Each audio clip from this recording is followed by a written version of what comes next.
Mr. Khurshid, Mahmud, Kasuri as well. Mr. Kasuri, thank you so much for joining us.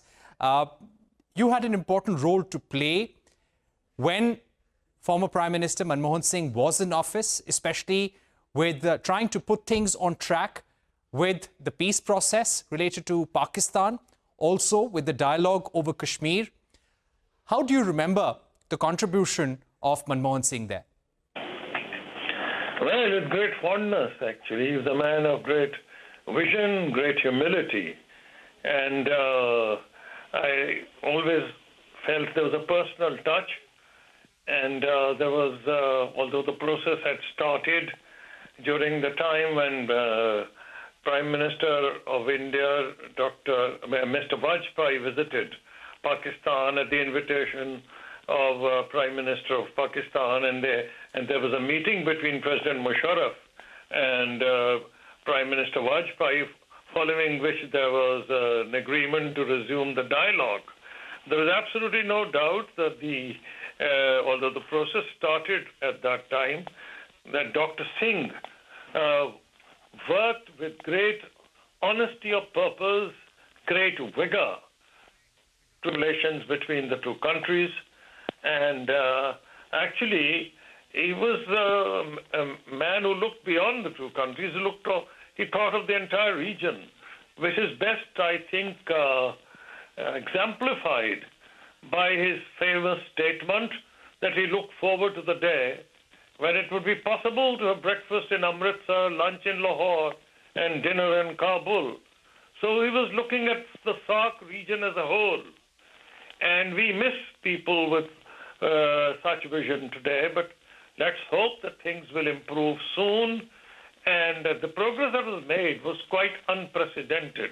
And if you wish to find out or measure how unprecedented it was, even the benchmark that was set for the resolution of Jammu and Kashmir, the so-called 4 points, which are really 11 or 12, but it got to be called 4 points for various reasons, primarily because President Musharraf called it so, and Dr. Manmohan Singh also then started calling it 4 points.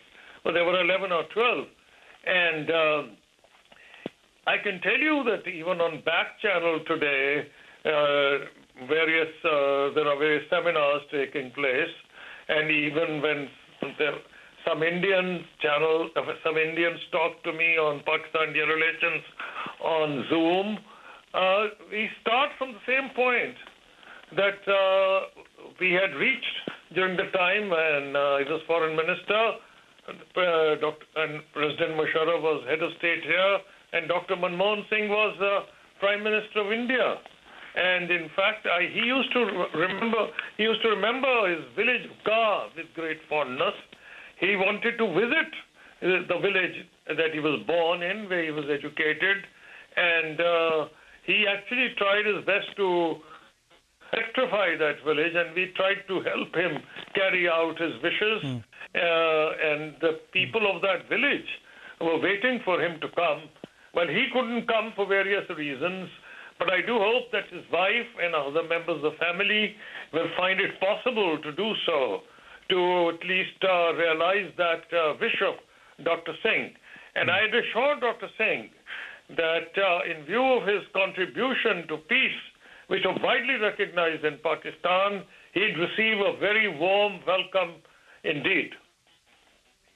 Right. Mr. Kasuri, when it comes to the dialogue over Kashmir, at what point would you say that the relationships deteriorated and it was clear that the two sides will not be able to find a solution?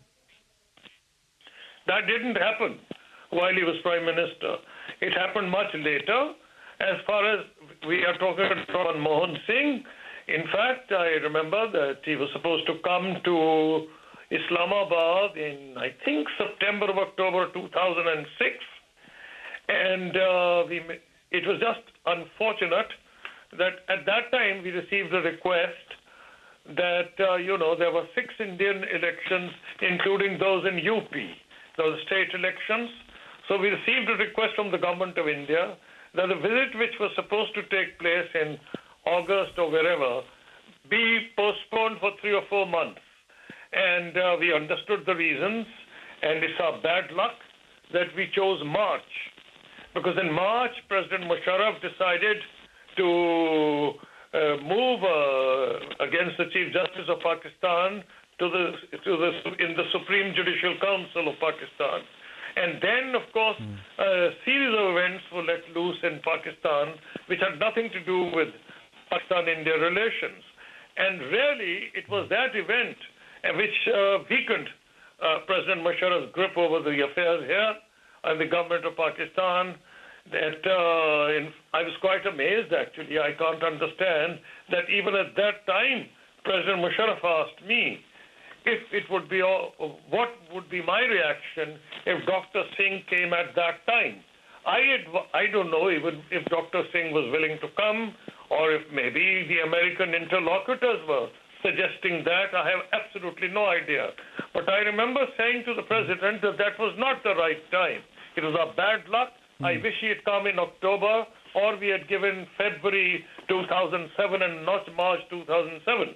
Because I sincerely believe then, and I believe now, that the solution that we had arrived at, we had done a lot of good work. We had taken into consideration the aspirations, not just of the people of Jammu and Kashmir, but also taken the interests of India and Pakistan into consideration. And I do not think that a better solution is possible than the one that we had arrived at. And that is why I told you that even in international discussions today, that is where it starts. And I remember Mr. Lamba, the late Mr. Lamba, when he wrote his book, he said that even Prime Minister Modi asked him, and his book is there, you can look at the pages, to go to Pakistan, and this was, I think, 2017, and talk to the government of Pakistan. I think the Prime Minister, at that time, it was Nawaz Sharif, and talk to him on the four-point formula. So you don't have to take my word for it. You can just read Mr. Lamba's book. Right. We've completely run out of time, but Mr. Kasuri, thank you so much for joining us. Clearly, he was a leader with a lot of vision. Somebody, as you said, approached the ties of Pakistan with a lot of vigor and honesty as well. We're taking a short break here on our coverage. Our broadcast continues on the other side, and when we return, we will get you reactions from corporate India. Subodh Bhargav, Naina Lal Kidwai and Sunil Kant Munjal will be joining us.